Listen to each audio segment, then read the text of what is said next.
Oh boy, it seems like about 100. Yeah.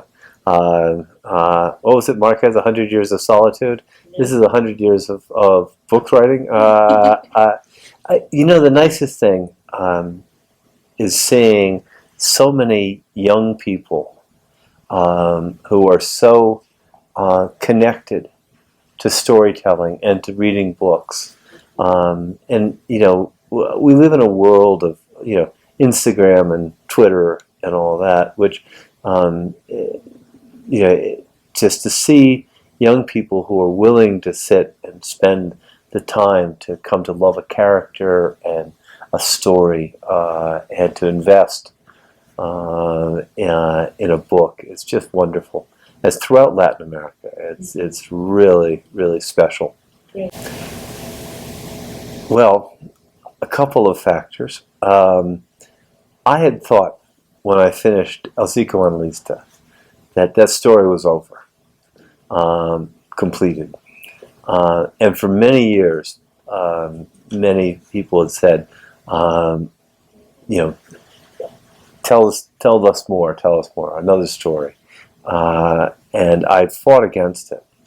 And finally, I had a conversation with a friend who was also my agent, and he said to me, really think hard about this, because the way the original book ends, there are questions, and so I did start to think about it, and the more I thought about it, the more I thought, well, maybe there is another story, and then I had to find the method of triggering a new story.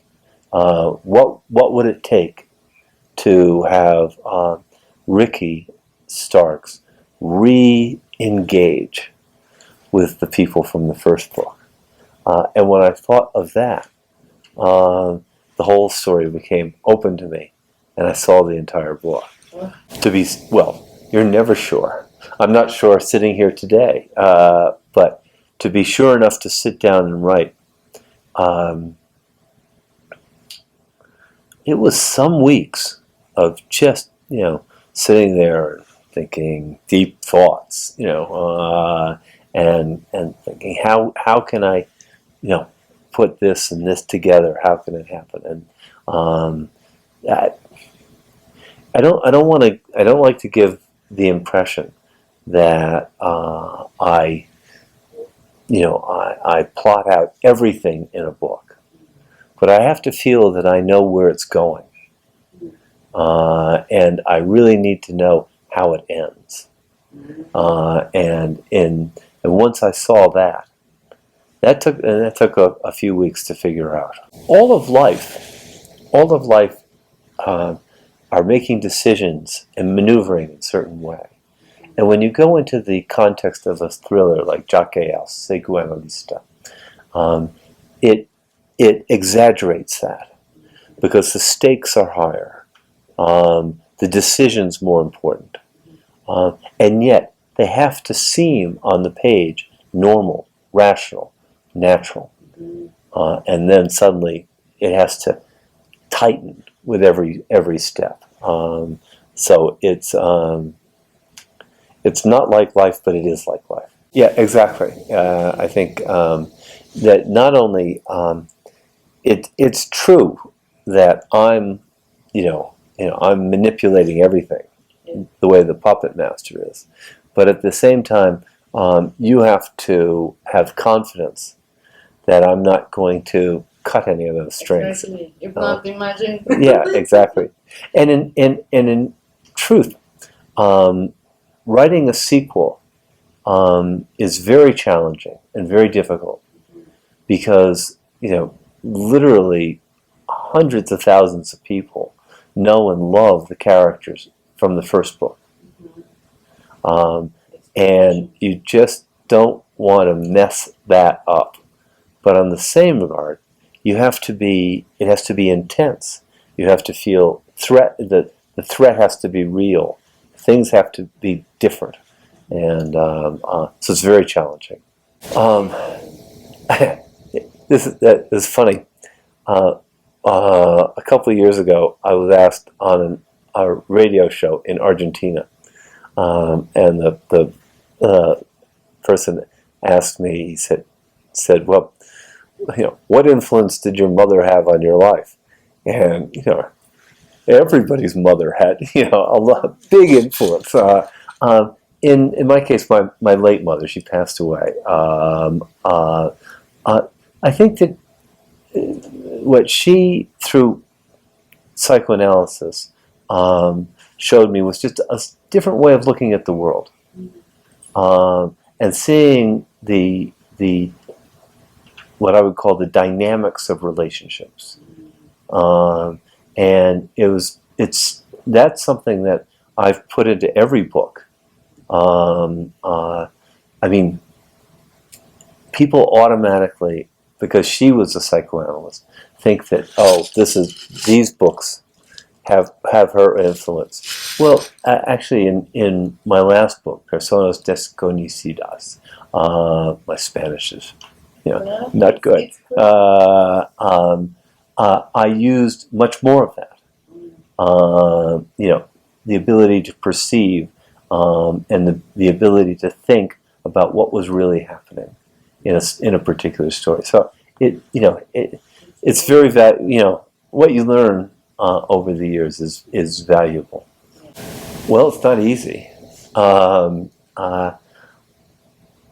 The thing I have always tried to do, and whether it's a killer like Mr. R, like Rumpelstiltskin in these books, or in any of my books, is to make them human.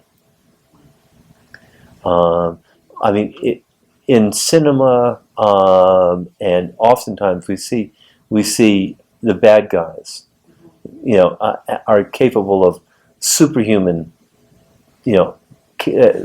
abilities, and whereas there certainly are some people like that, I've just never met any.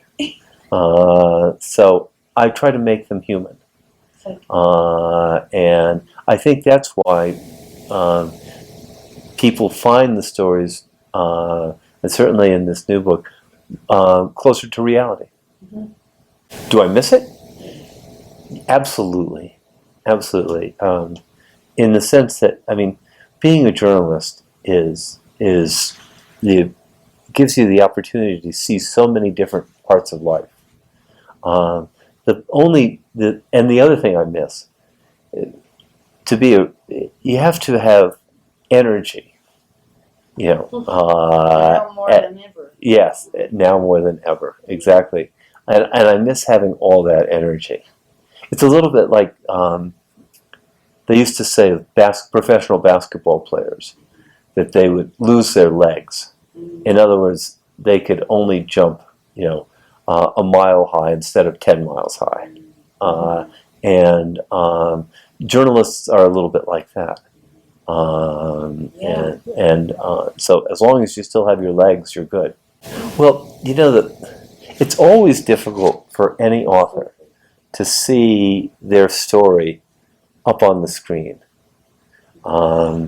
because maybe Brad Pitt doesn't look like what you thought that person your character looked like, and so you go through an interesting psychological process, and there are moments that you really love it, and then moments that you hate it, and so it becomes difficult. But it's changing slightly. In the past, I write a 400-page book, and that had to be squeezed into a 2-hour movie.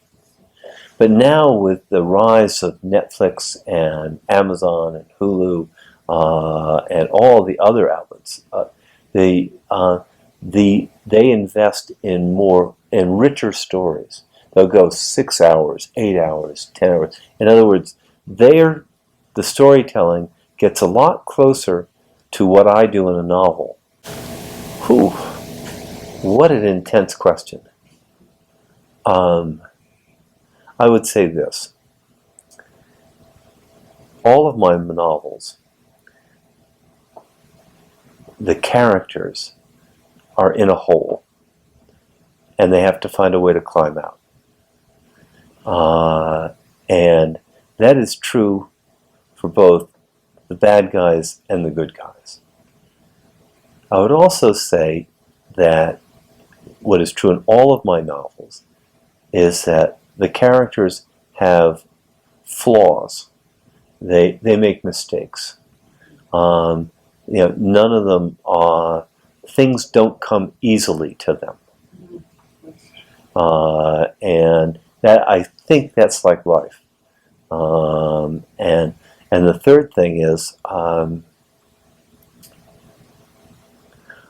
I always believe that in every book there has to be an element of hope. When I was a very young writer, the famous mystery writer Mary Higgins Clark took me aside and said, always make sure there's some hope in the final pages. And boy, was she ever right. She was a very good writer, and that was a very important lesson.